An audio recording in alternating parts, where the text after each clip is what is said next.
welcome all the way from Egypt, our Rotary Public Image Coordinator, past District Governor Mayan Raslan, an activist in social work with a PhD from the University of Cairo, to lead us in this extraordinary session on women in Rotary.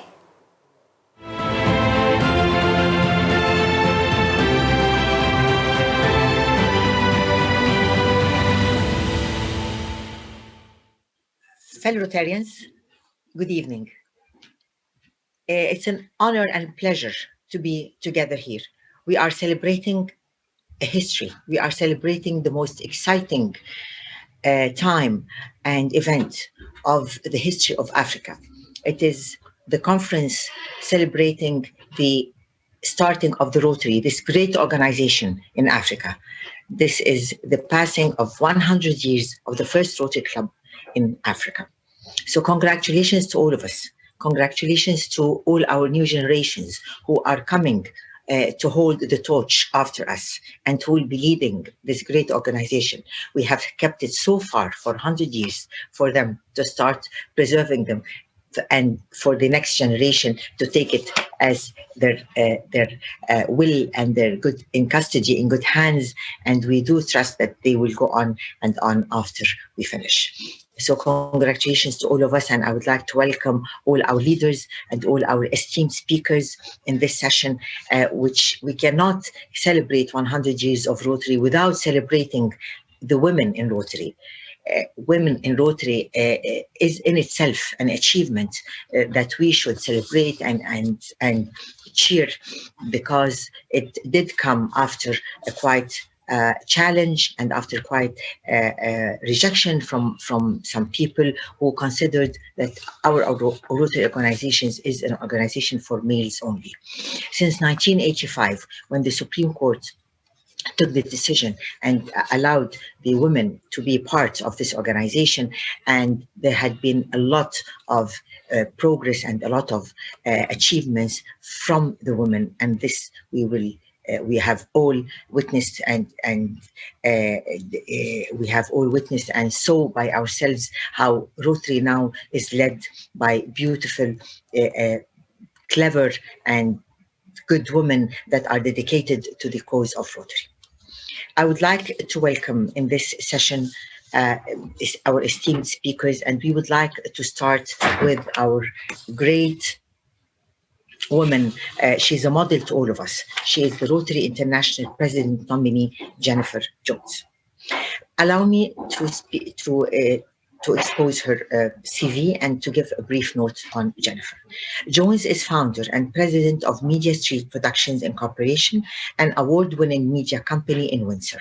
She was chair of the board of governors of the University of Windsor and chair of the Windsor Essex Regional Chamber of Commerce. She has been recognized for her service with the YMCA Peace Medallion, the Queen's Diamond Jubilee Medal, and Wayne State University's Peacemaker of the Year Award, a first for a Canadian. Jones holds a Doctor of Laws.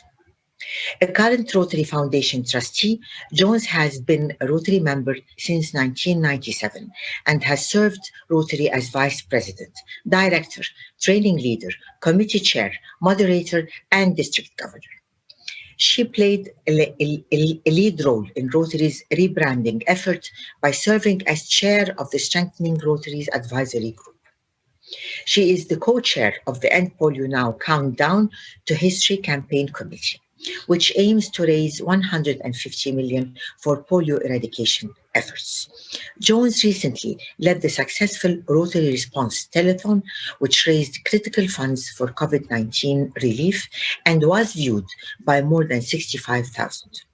Jones has also received Rotary International Service Above Self Award and the Rotary Foundation Citation for Meritorious Service.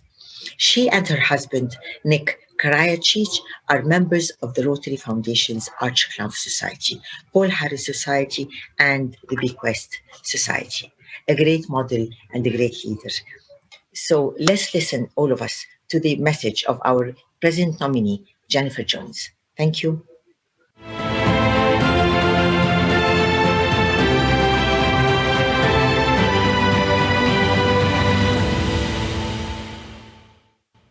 Thank you and greetings to you all. It is a joy to be with you here today. This year has challenged the world in ways that no one could have anticipated. COVID-19 has changed the way that we work, socialize, and celebrate. And finally, we're starting to see hope on the horizon. Hope for access to vaccines, hope that once again we can be together in person, and yes, hope, the kind that heals our hearts. We have spent much of the last year coping with what the world has placed before us. President Holger speaks often of the care that we have shown each other and how important it is to recognize our bonds of friendship and service. And I am overjoyed that President-elect Shaker continues to turn the spotlight onto Rotary service at a time when the world needs us most. And yes, there are still challenging times ahead, but the world needs us now more than ever. And Rotarians need each other to stay connected and continue to take action against COVID-19. That is the leadership that is entrusted to each of us as leaders in our great organization. To be brave, to be intentional in our actions. I want to share a story with you about when I served as a club president. I must say, I loved being a club president so much that I really hated sitting down at the end of the year.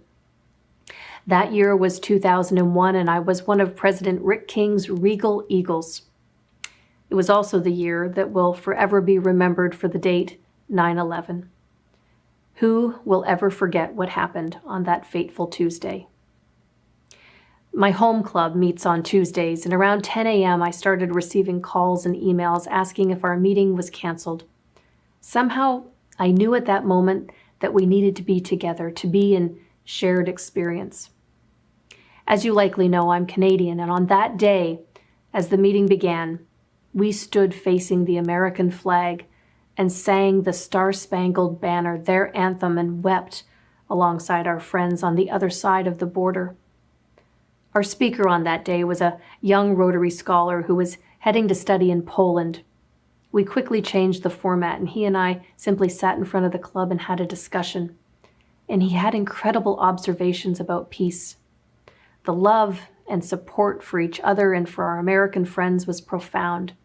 And it's times like these that you truly feel the impact of the family of Rotary. Over the past several months, these are the same kinds of moments that have played out across the globe over and over again. Our ability to look out for each other, to weep together, to pray together, and to protect each other, both physically and mentally. I'm sure that many of you have heard this quote from Maya Angelou. She said, "I've learned that people will forget what you said. People will forget what you did, but people will never forget how you made them feel." That is the family of Rotary. I guess what I'm saying is be that person.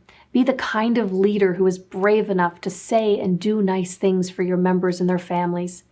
They will never forget how you made them feel.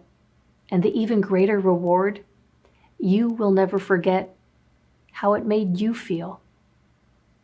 I want to spend the rest of my time with you talking about something near and dear to my heart, the creation of Rotary moments and Rotary's public image. It used to be that we were encouraged to do our good work quietly and not for recognition. It's really only been the past decade where telling our story has become one of our strategic initiatives. What we've learned is that when we tell our story, like-minded people want to join with us. It's actually one of our greatest membership tools. Who in this virtual room doesn't have an amazing Rotary story? Each and every one of you has experienced the joy of a Rotary moment. It's taking it that next step and understanding that when you share them, you can help to change people's lives. When the simple and the ordinary collide with intention, it can become extraordinary. Rotary provides each of us with a platform, and a powerful one, to help shape how people see our organization. So, what are the stories that you have to tell, and how can you share them? The best way I can express it is that you want to paint a story with your words. It's about putting forward the human face and making that emotional connection. Our lives are rich with content, and your own personal stories are a powerful way to connect with Rotarians. It's about stepping back and looking at situations in your life and appreciating the lessons they provide for you and for others. Then, it's about sharing them. Imagine if we could engage our 1.2 million members as the greatest storytellers of our organization's accomplishments. Everything that we do affects our image and our brand. Quite simply, our ability to tell our stories in a compelling way affects how our organization is perceived.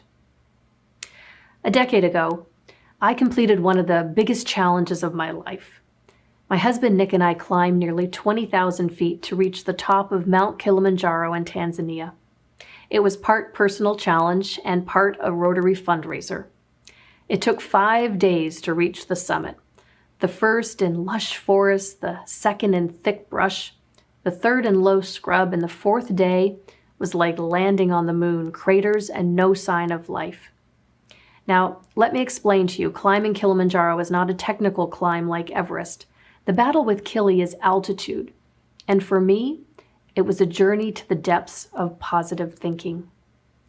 By the time that we had arrived at base camp above 15,000 feet, 2 of our team members were exhibiting mild to medium signs of altitude sickness. It begged the question, should we really be doing this? The summit is attempted at midnight, and it takes somewhere between 6 to 7 hours.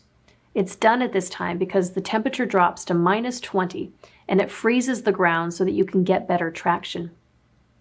Each of the groups that attempts the climb is led by a team of guides, and this is a coveted job because of the precious tips that they receive.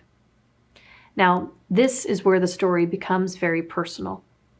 As we set out that night with only a miner's light leading the way, I was torn whether to feel exhilarated by the opportunity or terrified by the fact that something could go wrong.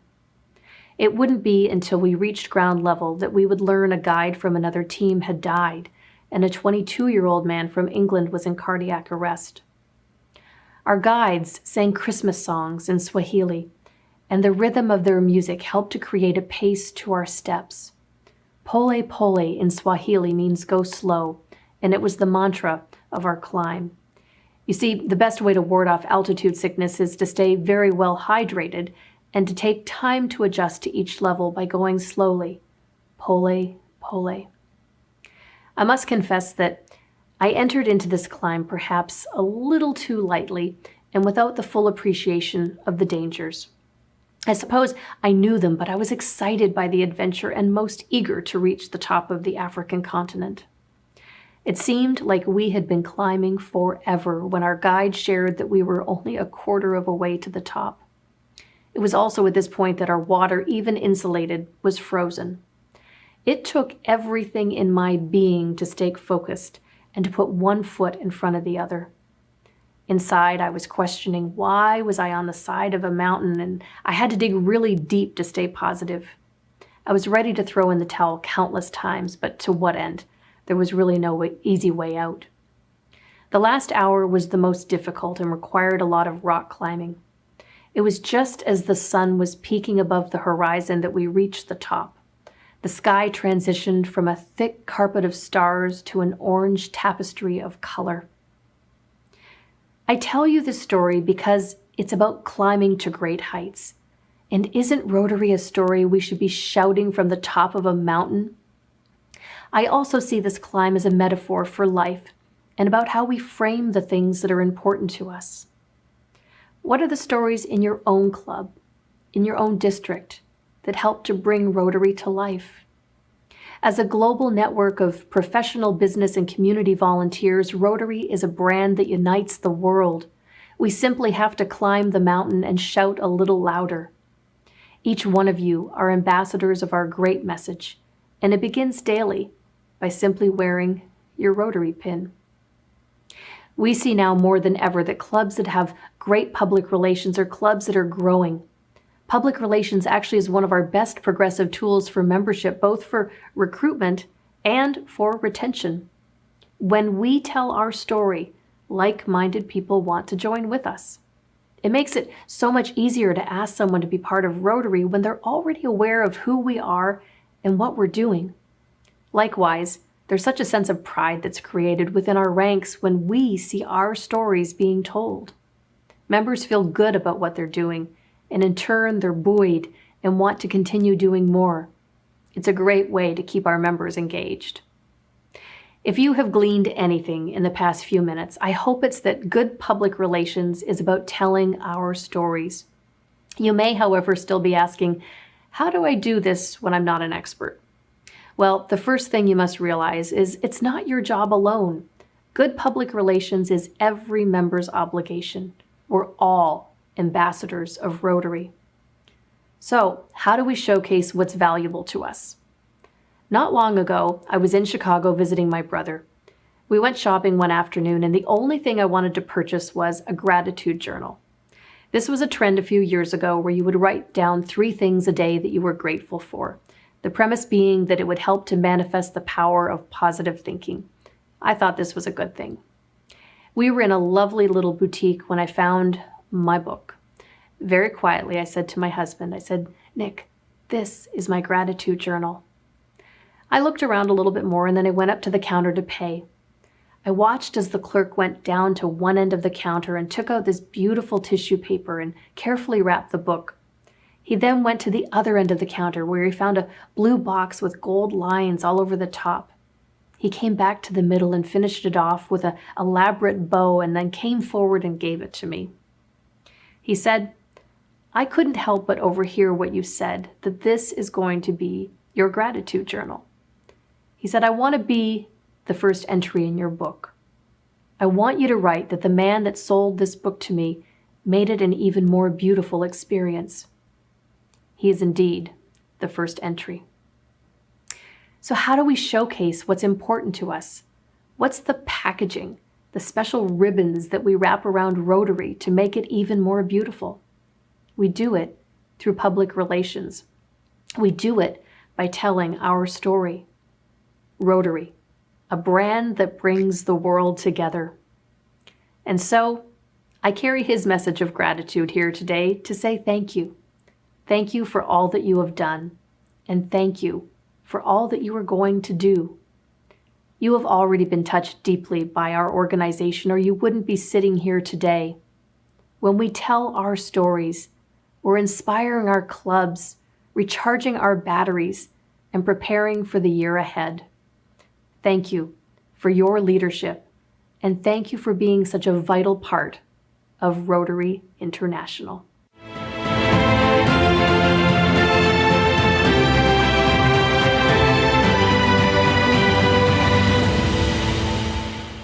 Thank you, President Jennifer, for this beautiful message. Thank you for always motivating us, for always motivating Rotarians in general and women in particular. We do hope we will have a beautiful future upcoming to us, starting from the upcoming year for many years to come. Our next speaker, I would like to present past Rotary International Vice President, Jean Roars. She's a trustee of the Rotary Foundation. Jean, her husband, Rhino, and their 3 children immigrated to Canada from South Africa 26 years ago. Jean grew up in Zambia and after marrying Rhino, lived in Malawi, Namibia, and South Africa. Jean joined Rotary in South Africa in 1989. On arriving in Vancouver, both Jean and Rhino joined the Rotary Club of West Vancouver and at present are members of the Rotary Club of Langley Centre. Jean has had a varied career from the early days of being an operating room nurse on Professor Christian Bernard's first heart transplant team to running a nursery school in Malawi. Together with Rhino, they own and manage a company that is involved in soil stabilization during road construction. Jean has served on district and zone committees, which have included 17 years of youth exchange in both District 9300 and 5040.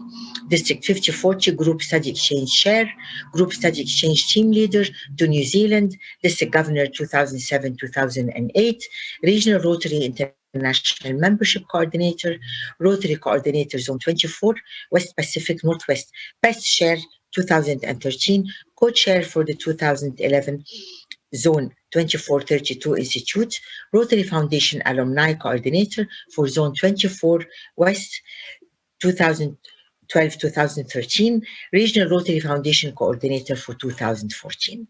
She has been a panelist at the last 6 international conventions. We welcome you, past Rotary International President Rose, and we are all here to listen to your beautiful message. Thank you.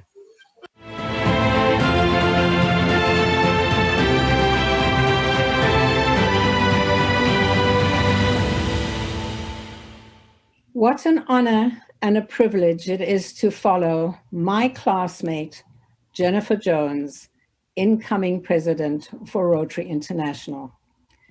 It has been an amazing journey to walk at her side as a woman in Rotary. It has also been an amazing journey as a woman in Rotary to have started my Rotary career in Africa. You must remember, I was born into Rotary, so I had no choice.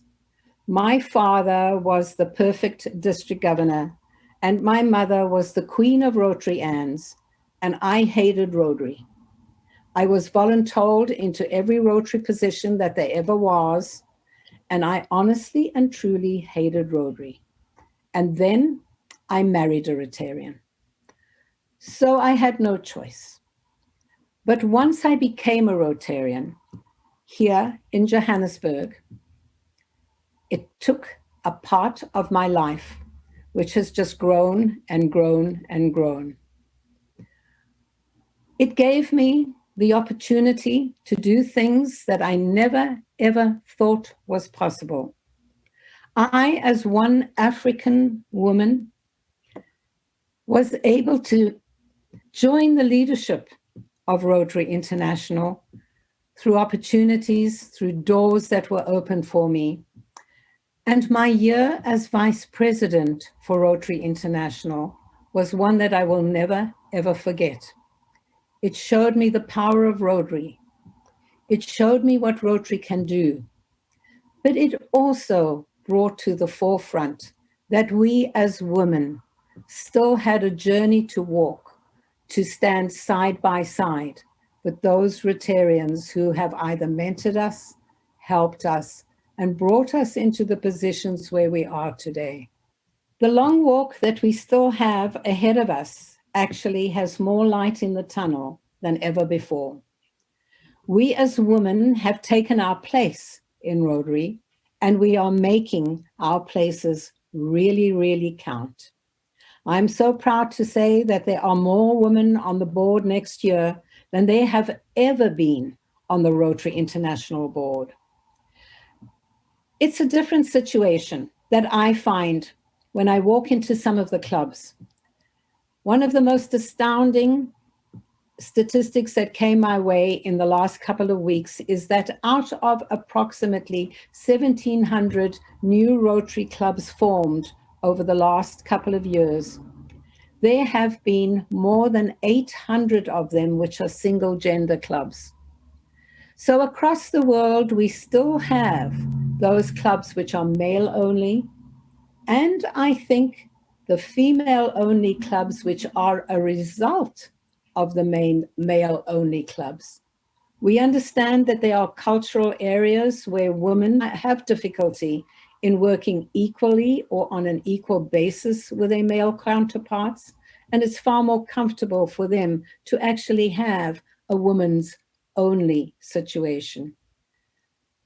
But we have to strive. We have to strive in everything that we do to bring equality for male and female gender opportunity in the world of Rotary.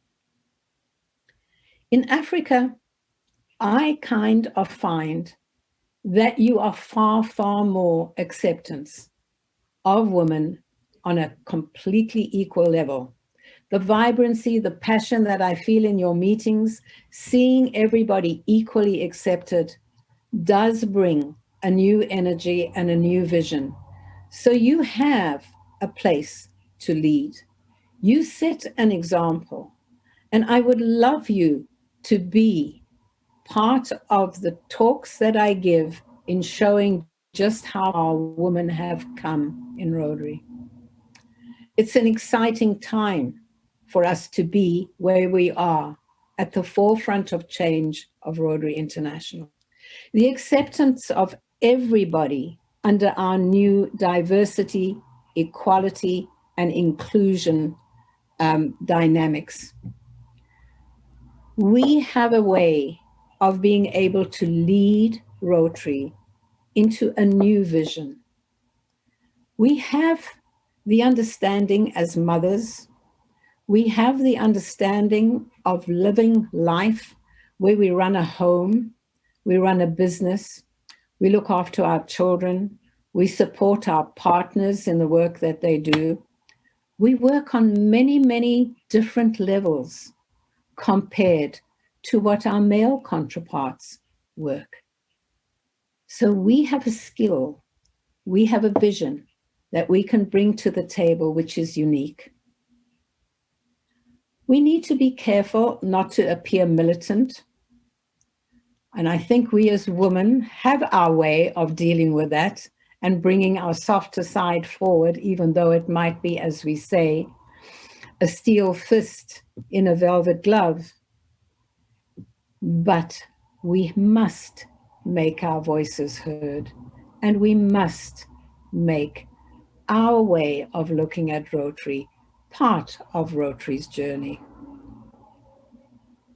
I think we bring to the table gifts beyond compare.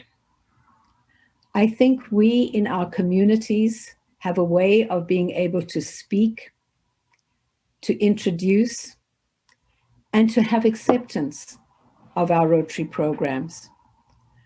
I look at what happens with the polio vaccinations. Do you think we would be as far as we are with our polio vaccines if it hadn't been for our women vaccinators? They had an in throughout the world, which our male counterparts don't have. So each of us brings skills to the table, and if we can work as a team with complete respect with each other, but again, with equality at the table of discussion, with equality at the table of delivering the action, then I think we have reached where we need to be in Rotary today. I don't want to talk about glass ceilings. I don't want to talk about the cliffs that women have to climb. I rather would like to say, let's grow our relationships with all in our clubs. Let's stop thinking about gender issues, but let's accept that there is a difference between what we bring and how we bring it to Rotary. And we build on the strengths from both sides. I'm excited. I see 10 years down the road, Rotary is going to be 50-50 male and female. I think we will have had more than one female Rotary International president. But I also see that they will be coming from other parts of the world, which also need to bring themselves into equality, acceptance, and diversity. So, my woman friend Rotarians, we stand side by side with these wonderful men that have mentored us, that have helped us, that have guided us. Let's be part of a team. Let's be the strength. And never forget woman power. Thank you.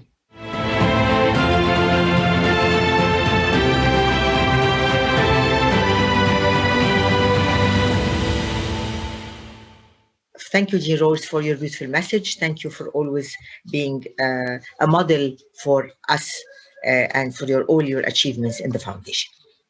Our next speaker on the panel is a strong woman, a Rotarian who has proved herself through her profession and who has been able to achieve a lot of service to women through being a Rotarian and through her professional career.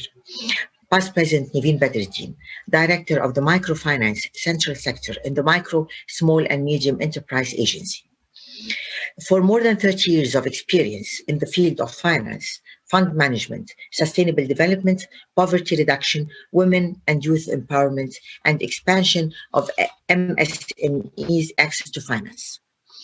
She is a Financial Regulatory Authority Board of Trustees member, board member of the Egyptian Microfinance Federation, mandated to avail NFS TA to MFIS, also a member to the Monetary Fund Insurance Committee established under the Egyptian Insurance Federation. She has supported the development capacity building of microfinance institutions and the development of a policy and regulatory environment that is conducive to an inclusive financial system for microfinance. She contributed in the development of MSMEs strategy in Egypt. Mrs. Niveen has a wide range of activities in community development, and she is a Rotarian since 2005. She is currently serving as a District 2451 7 Areas of Focus Committees coordinator. After being a president of her club, RC Cairo Royal, she has held many positions on the district level. Among the latest was the District Honorary Secretary in 2019-2020. She is a Paul Harris Plus 2 member and benefactor. Through being the chair of the TRF committee within her home club, she was able to raise funds via public and private organizations and via global grants to support the service projects, especially the ones addressed to women, entrepreneurs, and vocational training to these women.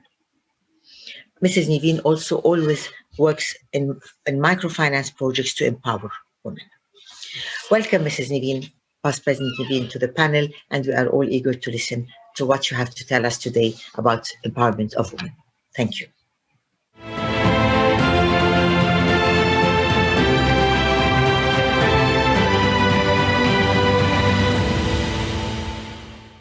Hello, it's a great pleasure to join today celebrating 100 years of Rotary in Africa. Something that we really all cherish, and we're happy that we reached there. After a big battle trying to get women into Rotary maybe just more than 30 years ago. So now with all the challenges that we have faced, I think we can talk a bit about Rotary and women in Rotary in the past years. As you know, that still roughly half of the world population still lives under the poverty line, just earning $2 per day. And around 50% of women do not have an access to formal financing, which is actually a shame, because we believe that the MSMEs is one of the main pillars where all development countries can rely on for financial inclusion and getting a better development and economic growth in such countries. Rotary have a lot in common with the United Nations, especially with the SDGs, the Sustainable Development Goals, where we work together in many pillars regarding poverty, water and sanitation, literacy, education, inequality, women empowerment. So we are really have been working in line with the SDGs, and prior to that, the MDGs. Actually, there is Rotary, let's say, I'm happy that we have 100 years of lasting change, as we say. We have a story of building communities, facing challenges, trying to overcome these challenges, and a lot of causes that we believe in, and that we try to really help our communities and other communities together. They say that Africa women hold the keys to Africa future. And I believe that very much because, as you know, there is a big population growth in Africa. It is expected that by the end of 2100, that half of the world would be in Africa. So actually being a woman and a strong woman, the woman really holds the keys to Africa. This is a word that I really like to hear. Africa women also went through a battle for equality, and I think they are beginning to win this battle. The latest global gender gap index figures have showed an overall direction of real good indicators regarding the health, education, work, politics. The gap have started to narrow compared to the last year's figures. And this year there was an overall improvement in politics as the number of women in the parliaments around the world have dramatically increased. How can we empower women more in Africa, in the world, and especially in Africa? There has to be special efforts in their participation in political representation. We have to support them for economic opportunities. We have to support them also as entrepreneurs, facilitate to make the infrastructure and the laws that governs their participation and facilitation for these projects. And we have to work hard, which is something that already have started to change the family's traditions and concepts of the women's role and how can they really affect their communities. As we know, Rotary has worked a lot in community and economic development regarding refurbishment of the houses, water connections, illiteracy efforts, microfinance, marketing for entrepreneurs. So by this, I think that we are really moving, we are really targeting and coming to reach our goals as a woman. Now women have become district governors, they became now Rotary International presidents. A lot of percentage of women in many districts. In our districts, there are around 50% participation of women. So I am really proud to be one of these women. And lastly, there's a quote by Margaret Thatcher where she said that if you want something well said, go ask a man. If you want something really well done, go ask a woman. Our strength remains in our differences, not in our similarities. So together we are strong. My final message is for Rotary. You have a real impact in the world. One of your real impact that affected the whole world is polio eradication. The other message is for women. Please go forth. You are the key for the development, economic and community development. It has been proved by all studies and impact studies. Please, women, go ahead, go forth. We are all together. We're going to change lives. Niveen Badreddin from Egypt, District 2451. Thank you very much. It was a real pleasure being with you today.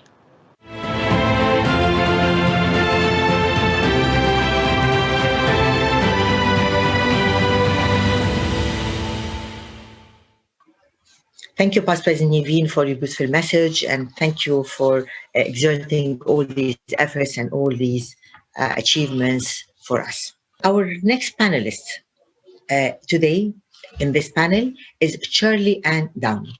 I will present her bio, and she will be delivering her message, and she will be having her speakers in her own panel, which she will be moderating. Shirley Ann Downey. Since 1989, she studied marketing, public relations in South Africa. She has been undertaking corporate business strategies, marketing, public relations and communications, business-related projects for a few decades. Her client base includes top South African companies, government and non-profit organizations. Shirley has been in business for over 35 years with excellent results. Shirley successfully completed the National Youth Development Agency's migration program within the time frame, and this was the first ever successful SA government program. Shirley is a special aide to District Governor Anne-Marie Mostert, committee member for the 2021 International Centennial Conference. and chairman of District 9400 Conference, June 2022. Shirley has been a volunteer with Rotary International since 1993. She holds several district and international positions. In addition, she served as the district governor during 2007-2008. She has traveled extensively for Rotary International, nationally and internationally. She has achieved many awards for her work as a volunteer and leadership skills. Shirley has served on several Rotary International boards in Rotary clubs and has served as president of clubs 5 times. She served on several boards since 1989 and until 1998 in short-term insurance industry. She's a board member of SA Insurance Association, president of the Short-Term Transfer Insurance Institute, training and teaching and lecturing for the past 25 years of government, companies, and private individuals. Personally, she's written over 350 magazines and other related articles, 9 different newsletter publications, author of a novel which is being edited presently, second one to be written, designed and written training and marketing material, company strategies, and website materials. Shirley is married, she has a son, and her family live in the United Kingdom. Shirley enjoys photography, travel, and volunteering for humanitarian service organizations. In her spare time, she is an author, loves to read, and entertain friends and family. So I can see we are together with a lovely, multi-talented woman with many hobbies and many professional abilities. The floor is all yours, Shirley, for your panel and your moderation. Thank you.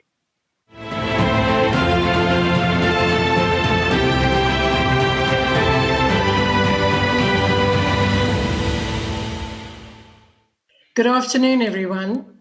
It gives me great pleasure to be able to introduce to you 3 exceptional leaders in Rotary. I'm going to start off with District Governor-elect, Professor Dr. Stella Anyangwe. Dr. Stella, MD and PhD, is a medical doctor and a global health expert. Dr. Stella, welcome to the program. Thank you very much. It's an honor to be here, and it's my pleasure to be part of this panel.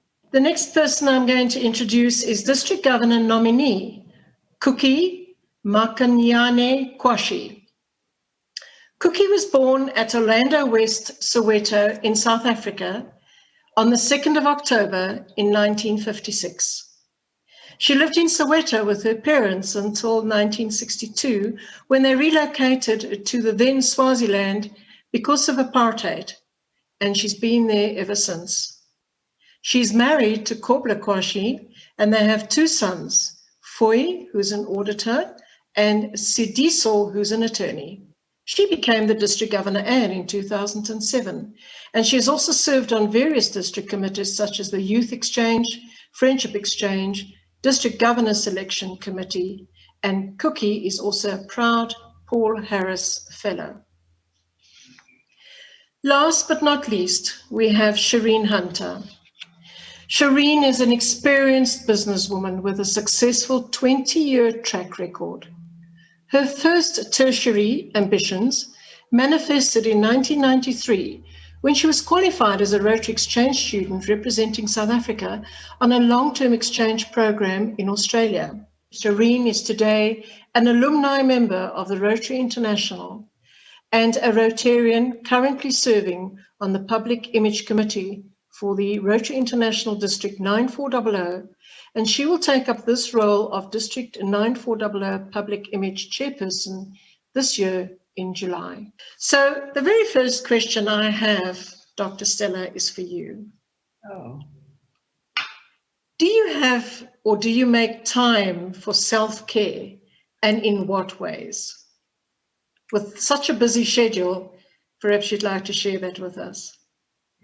Thank you very much, Shirley. Yes, self-care is vital for success. As a medical practitioner and somebody in the health sector, I cannot overemphasize how important it is for each of us to take care of ourselves. But as women, as mothers, as female leaders, we usually do not, because we feel guilty when we take time off for ourselves. We feel guilty when we set apart time to pamper ourselves. And I will take my own life as an example. With being a woman in a professional space that is inhabited mainly by men, you want to prove yourself. So you have to work doubly hard to make an impact. And so you skip meals, and so you skip sleeping, and so you skip leisure, you skip physical exercising, trying to catch up with what you think the men are doing. And oh dear, that can be a deadly hazard. I had worked in the government health services, and then joined the UN and was climbing the UN ladder, and this exactly happened. And in 2006, I was so tired that I didn't know what was happening to me. And I collapsed, was taken to hospital, and it was found that my blood sugar had risen through the roof. In fact, they didn't know how I got to hospital. They asked me, did you walk here or you came in an ambulance? I was diagnosed with type 2 diabetes with origin being stress, because there was no family history, there was no background illness, but just the stress. And I was giving options.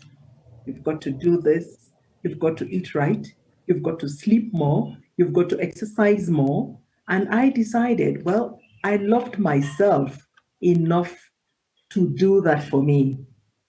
And so I started with the exercise. I started, and you can see I am wearing a band for counting steps. I do 10,000 steps a day, come hail or shine. I do 5 kilometers, 4 mornings a day, or a week. You just have to take it up on yourself to care for you. Next week, Monday, I will be 70. Wow. And I need to stay alive and well. It's a conscious decision that one makes. It doesn't come automatically. And therefore, eating healthily, pampering oneself and not feeling guilty about it is a woman's duty. Thank you. Dr. Stella, thank you so much for that. I think most of the women watching this program can resonate with what you've just said. But not many women at the age of 70 look like you do. So I congratulate you on how beautiful you look. Thank you for your response. Shireen, as an exchange student going all the way to Australia and kickstarting your career in Rotary so long ago, in your opinion, do you think there's still an issue about membership of women in Rotary? And if so, can you explain why you think this is so? Absolutely. Thank you so much, Shirley. My experience is very much an outlier experience, but I had to balance my answer today in doing a little bit of homework and having a look at the demographic of women in Rotary so that, I can at least give an informed decision. So my personal experience is that my first encounter with Rotary, as far back as 1993, was quite seamless. I was welcomed into Rotary with open arms. I was really very unaware of any barrier to entry as an exchange student, as a young woman coming into Rotary. So I must commend Rotary for that, because there's been a lot of development since then. But even at that point, through the Rotary Youth Exchange Program, I was very welcomed. And then in later years now, coming back into Rotary as an alumni member, 30 years later, once again, my personal experience has been quite seamless. I was welcomed back into Rotary by men, invited to speak at a conference and welcomed with open arms. So on an experiential level, in terms of engagement, I certainly have not experienced any barriers to entry.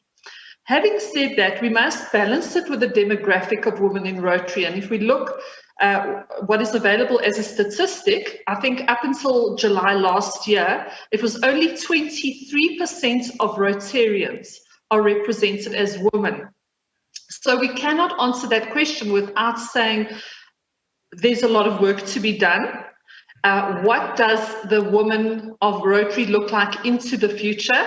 I think it's a very exciting narrative based on the facts of how Rotary was started all those years ago as a men's only club, and then slowly introducing women into Rotary. So the conversation started in 1950. I was doing my research earlier today to see where the word male was removed from the Constitution. That conversation started in 1950. But do you know, it took 40 years, Shirley, before the first woman then onboarded and came into Rotary. That's quite a long time. It took from the time the dialogue started to the time that we saw women coming into Rotary, 40 years almost. So that is a long time. And then from 1989, when the first woman actually came into Rotary, till today, only 23% of our total Rotarian population are women. So I would say there's a lot of work to be done. I can't say that there's an issue. My personal experience is that I've been welcomed with open arms into Rotary. I certainly don't fit the narrative of past demographic. I didn't come into Rotary through my husband. I am a widow. I'm a young working woman. I'm a single mother. I break the mold actually on every level. And that's exciting for Rotary, because what it means is there's huge potential for women across different walks of life, coming through different circumstances, to engage, to participate, and to serve in this community. So I think it's very exciting times ahead for Rotary, and a lot of opportunity. I agree with you. And I think it's fair when we have a look at the positions that women have been afforded in the last couple of years in Rotary, both at club, district, and international level. It's been fantastic, and may it continue, and I have no doubt that that will grow. But Cookie, the question I have for you is that, has the presence of women in leadership positions in Rotary, be it the club or the district or Rotary International levels, made much of a difference in the way that Rotary actually functions? Very much, Shirley. Thank you, everybody. I do think the presence of women in Rotary, in leadership positions in Rotary, has made a difference. And Rotary is now becoming more softer for people out there. So by softer, I mean it is becoming more accepting of women. So in doing so, it seems to be opening up more to women who are outside Rotary, who are looking in to say, oh, it is not an all-male thing. It's not an all-male organization. It is also for us. So we do have, as women, a space in this world of Rotary. So it has come a long way, as Shireen has also stated, but we are getting there. And I think we are actually getting there faster than when it started off. We are running to get and attract more women into Rotary. So I actually agree with what what you said, Shirley. Women have made that difference. They've opened the doors. We are rushing in. The men must watch out. We are rushing in. Thank you. Cookie, thank you very much for that. So Shireen, what woman inspires you and why? I mean, when you look at your career path, you must have come across some incredible, inspirational women. It's a difficult question to answer, Shirley, because given my age, and I'm erring closer to 50 now, unfortunately, growing up in corporate South Africa, I didn't have many women role models. I mean, it was written into my CV. My mentors and teachers were really men. And, you know, I'm so eternally grateful for the way that they taught me, developed me, groomed me for the person that I am today.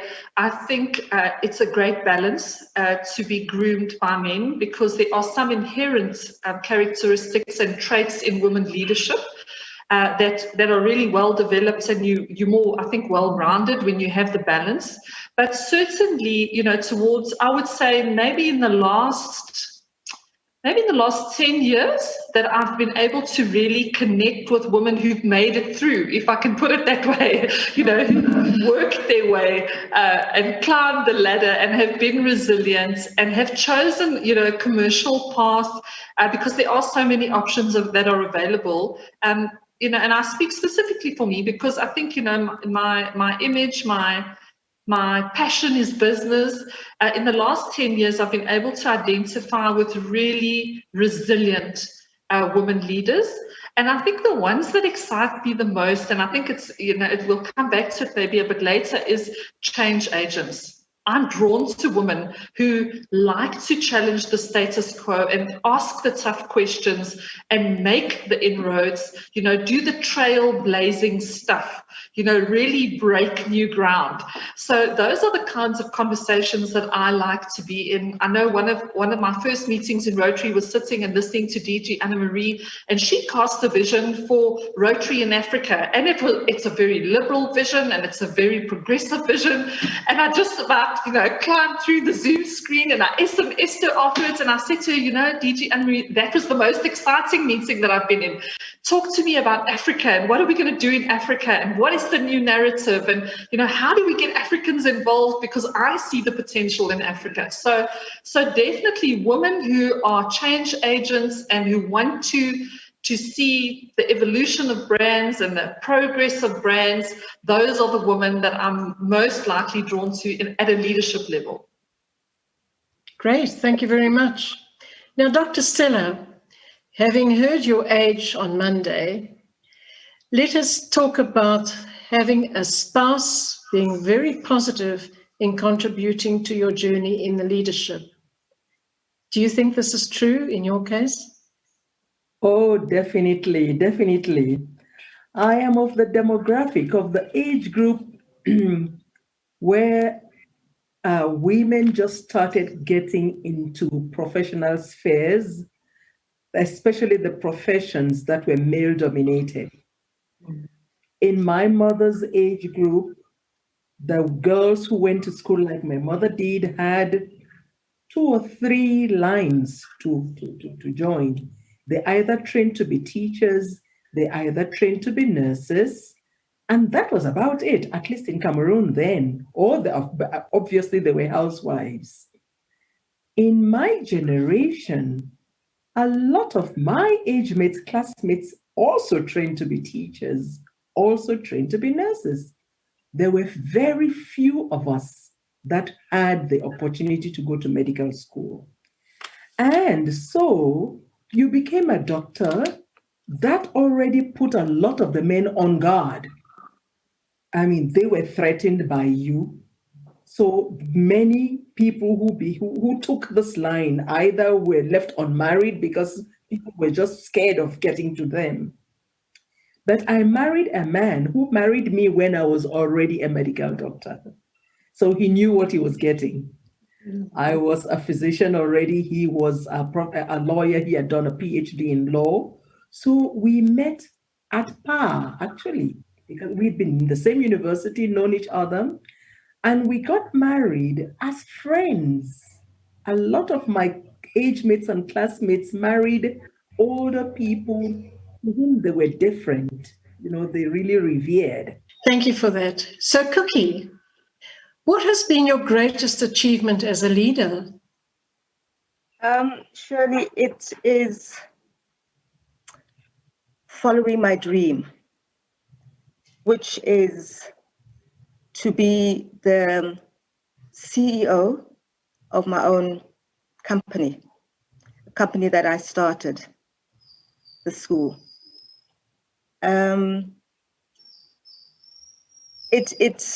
It's been hard. It's been a long, long journey, a very long journey. And not an easy journey, I must say. But because of my passion, because of my dedication, because of my drive, because of wanting to uplift the youth of Eswatini, which is where I'm based at and where I started the school, I just had to continue. And it's given me such fulfillment to see, you know, the end results of all this hard work that I put in, you know, over the years. And it doesn't end here. The push still continues, you know, the work never ends. So that has been that has really given me something to say, you know, when I go to bed, I am so fulfilled. I have done my bit, but I'm not going to stop here until my last breath. So thank you for asking. So Cookie, then, what is one decision that you wish that you had never made? Are you talking in the very same space of leadership, Shirley? Correct, yes. Do you know, I don't think there's any decision that has been so bad that has given me sleepless nights. All the decisions that I feel that I have taken in this journey of mine are decisions that I will not regret. Excellent. Thank you. Shireen, and as we're talking about leaders and leaderships, what has been your biggest challenge as a leader? Well, there have been lots of challenges, I think, for leaders worldwide in the last year, Shirley, if you think about crisis, and it was a very good question to ask. And I hope I can answer it in a positive way, because, I mean, what has challenged me the most as a leader has certainly been being able to respond to circumstances that are way beyond my control. I'll give you 3 examples that come to mind that have really tested me in terms of leadership, the amount of pressure that I could weather, you know, how resilient I could be. I don't know if you will recall, but maybe a few years ago, there was an issue in Johannesburg CBD where electrical cable was stolen. We happened to be in that area in the CBD where cable was stolen for 30 days. We never had electricity to a 5,000 square meter building that I'm the landlord of. And I can just tell you now, that pressure felt insurmountable at the time. We literally had to relocate everybody in that building to alternative premises. But therein lied the stress and the challenge, because adversity stimulates creativity. I had to think on my feet as a leader. I had to make decisions. I had to calculate the risk of staying in the building, you know, buying big generators, relocating the staff, and I was able to overcome it. We had the issue of a lockdown. I mean, who in their wildest dreams would ever have imagined that our businesses would be locked down? It is the unthinkable. But again, you know, my personality type, that, you know, person who loves change and transformation, I was quite excited by that, because immediately put on my thinking cap and my problem solving, and it was a challenge to me. How well could I embrace the challenge that I was facing commercially, and how would I pivot my business to be able to respond to that challenge and all the other circumstances around it? And then, I mean, the toughest challenge of all, Shirley, would have been having a husband who was terminally ill. I would never have dreamed that my healthy husband, who was an athlete his entire life, would have gotten sick and passed away over a period of 10 months. I mean, that was a challenge probably second to none. But even within that, being able to poise myself and focus, and, you know, the wheels don't stop turning in the world that are around you, and be able to push through and pull through and draw on the resources in the community around you to be able to overcome that. And now looking back to say these are major circumstances way outside of any person's control. But within that, there is still the opportunity to problem solve and to be resilient and to hold your position and to push through it. And, you know, I think with each one of these crises, life crises that we overcome, there is a growing sense of enablement and confidence that comes with it. So I suppose at the end of the day, it depends on how you choose to see it. You know, possibly my way of coping with the world as it is today, the circumstances within our country, the circumstances within the world, the circumstances within my own interpersonal relationships, is to take from that and say, you know, human beings are such a wonderful creation, and we have so much within us that is able to problem solve, and to be able to celebrate that. My final question for today is, as a female leader, what has been the most significant barrier in your career? Working with men who are in position. You know, I live in a society where the chauvinism is unbelievable.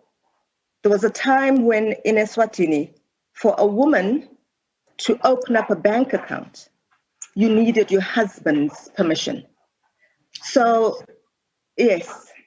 So it's been very challenging, but because of my drive, because of the passion, because of the dedication, because of this dream that I had dreamt that needed to be realized, I pushed on. And also because of my husband's very, very, he's got such a lovely heart. My husband's support, both my husband and my father, you know, gave me all that support. So working with men has been very, very difficult.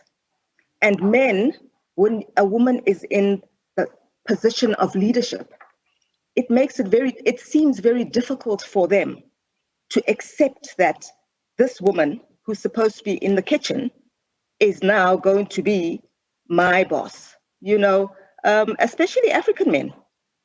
Very, very difficult.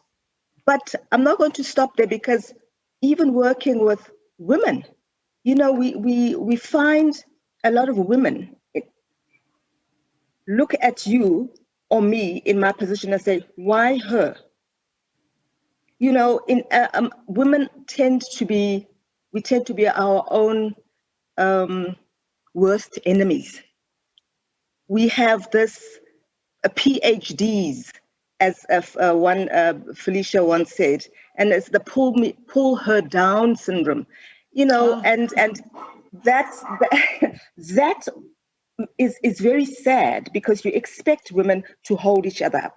So working with men because they are men, and working with women because they feel, why her and not me? Those have been very, very hard challenges. I think we all relate to so many of the aspects that all of you have spoken about this afternoon.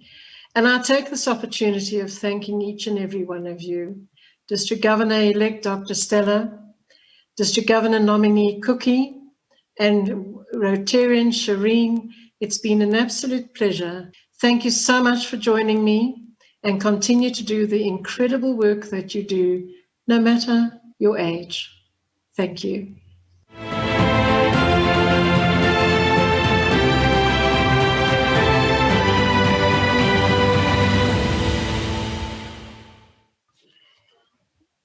Fellow Rotarians, now we have come to an end for this panel, for this session of the Women in Rotary. I would like to thank everyone who attended and who had listened to our great leaders, our great women, our great models, for inspiring us. Now we have started Rotary with only 1 or 2 women, but now we are more than 24% of women in Rotary International. And hopefully with our new strategy of diversity, inclusion and equity, we will be able to reach to much more numbers of women more than that. I'm happy also to say that in Africa, in Zone 22, our zone, the second largest district that includes women with almost 49% is in our zone, which is District 2451 of Egypt. Now, we started with 1 or 2 women, but now we have 3 women as our trustees, and we have 6 women serving next year as directors in our board of directors. We have all women have reached to the top leadership of Rotary through their hard work and through their achievement, their dedication and achievements. I would like also to say that since women has entered Rotary in 1985, if we have a great look on the diagram of the foundation and the giving and the contribution to the foundation, it has increased tremendously with the entrance of women. Whether that is a coincidence or not, but I'm sure that when the women entered Rotary, they contributed to humanitarian projects more than men. These are statistics that has been studied, and they also make projects for the children. They take care of the education, and they contribute for humanitarian projects much more than any other person. With the entrance of women, we have better societies, we have better Rotary, and hopefully with our diversity and inclusion and equity strategy, we'll have more women and we'll have a better society in Rotary. Thank you very much, fellow Rotarians, and enjoy the rest of the conference.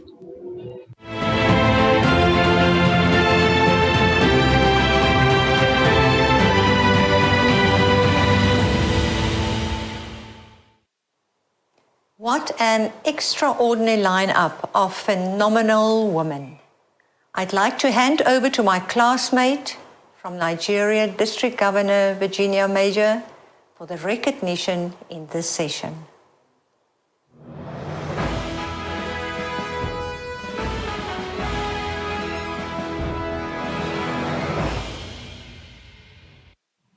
Hello, my friends. So good to be here. So good to be here with all of you Rotarians and friends from all over the world, particularly our friends from Africa. I thank you very much, DG Anne-Marie, and your friends and the team that has so tirelessly put this great program together. 100 years of Rotary in Africa definitely deserves a huge celebration as this. We only have one regret. We wish we were all there physically, and it would have been the greatest Rotary show in the world. For today, I just want to appreciate very deeply the major anchor and major sponsor of this event, the Africa Brand Architects.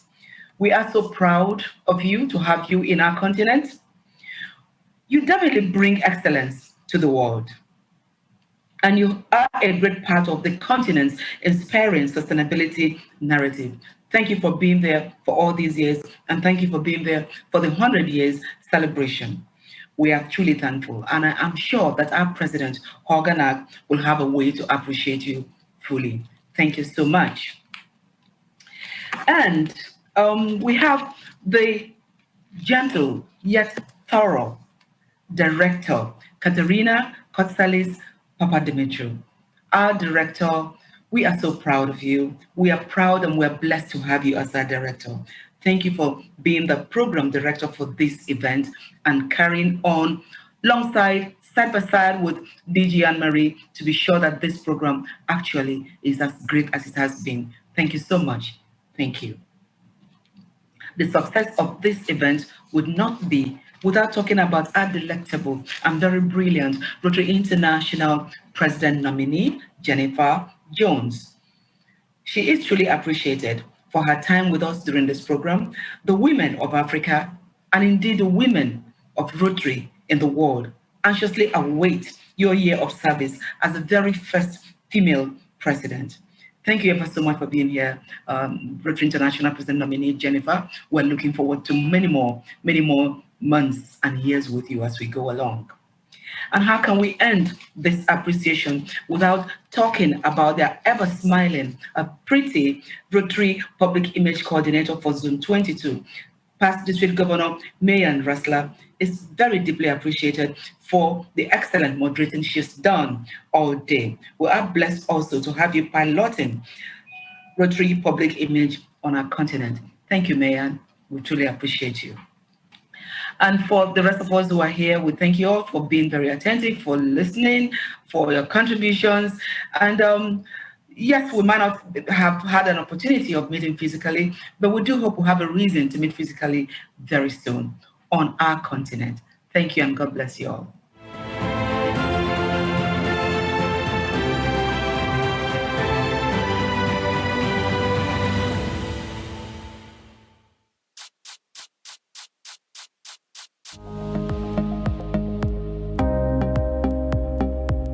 African Brand Architects is going to provide an inspiring platform for brands who want to work with Africa, who see the potential that Africa and its people have, and for brands that want to go into a journey of building up Africa, that see its value, and that really want Africa to take the spotlight. And I can't wait as African Brand Architects to be the one that shines that spotlight.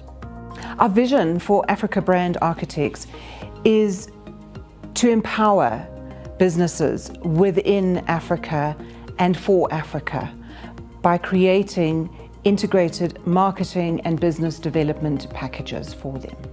Our mission is to connect brands with the African continent and connect the African continent with brands. And we do that across a multiple myriad of different marketing and communications platforms and techniques.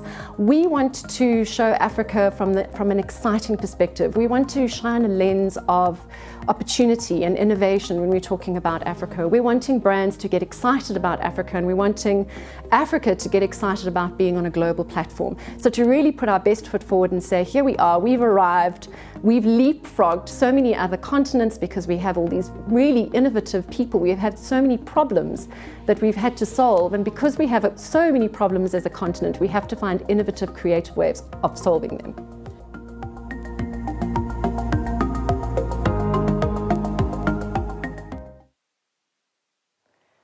I hope you've all enjoyed this beautiful day.